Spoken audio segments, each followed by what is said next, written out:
Hello my dear lovely children, how are you all? Hope you all are doing good.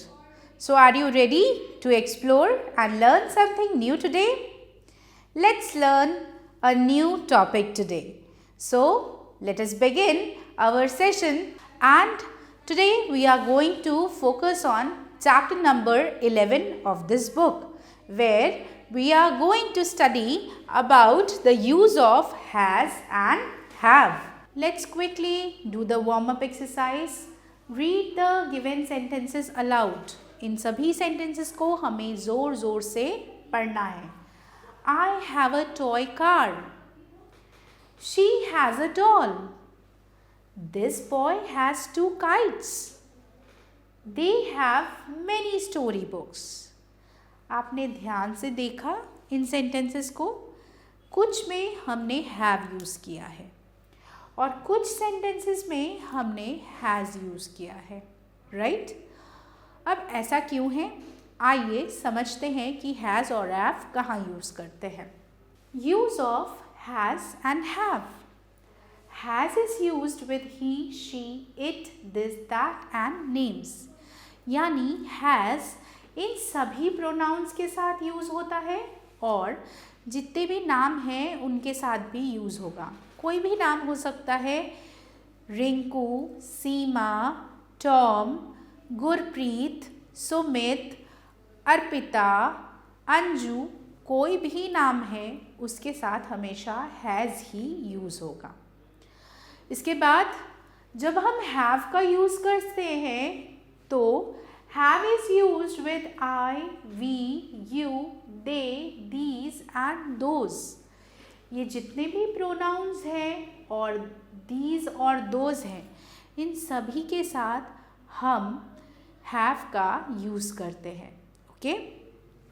She has a fine doll. Ajay has a hat. This book has nice stories. We have new balls. You have a blue purse. These pens have nibs. तो आपने देखा कहाँ पर has use करना है और कहाँ पर have यूज़ करना है.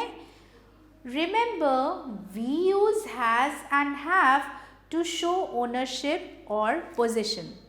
यानी हम has और have का यूज़ तब करते हैं जब हमें ओनरशिप या पोजेशन दिखाना है, जब हमें कोई ऐसी चीज़ के बारे में बताना है जो हमारी है, जो हम अपने पास रखते हैं. Okay, let's do exercise number A. Put has और have in each blank.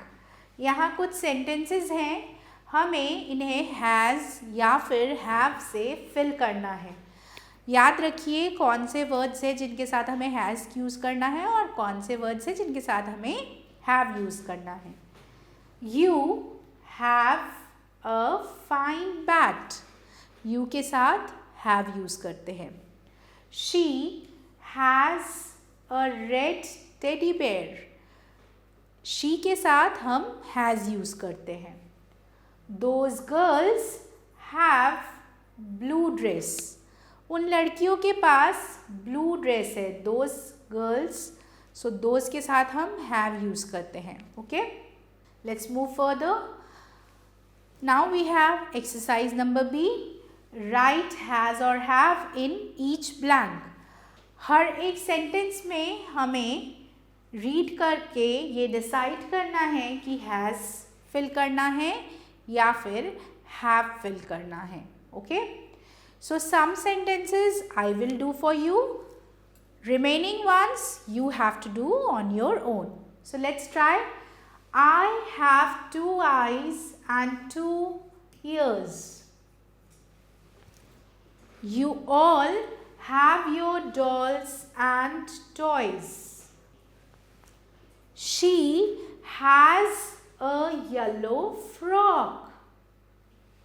4th sentence, he has black curly hair. 5th one, my room has a table fan. Okay. Now 5 I have done for you. The remaining 3 sentences you have to do on your own. आपको तीनों sentences को बहुत ध्यान से पढ़ना है, फिर सोच समझ कर has और have fill करना है. फिल करते वक्त जो रूल्स हमने अभी अभी पढ़े हैं कि हैज़ कहाँ यूज़ करना है और हैव कहाँ यूज़ करना है, उसको बहुत ध्यान रखना है. Let's come to activity time.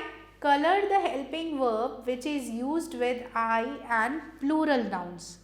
हमें इन दोनों हेल्पिंग वर्ब्स में से उस हेल्पिंग वर्ब को कलर करना है जो आई और प्लूरल नाउन्स के साथ यूज़ होता है.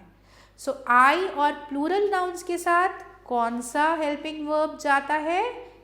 Yes, you are right, have. हम हमेशा बोलते हैं I have, they have, we have. So I और प्लूरल नाउन्स के साथ हैव जाता है, इसीलिए you have to colour have here. आप अपने चॉइस के किसी भी कलर से इसे कलर कर सकते हैं. Okay, so with this we are done with the chapter of has and have. I hope आपको हैज़ और हैव का यूज़ अच्छे से समझ में आ गया है.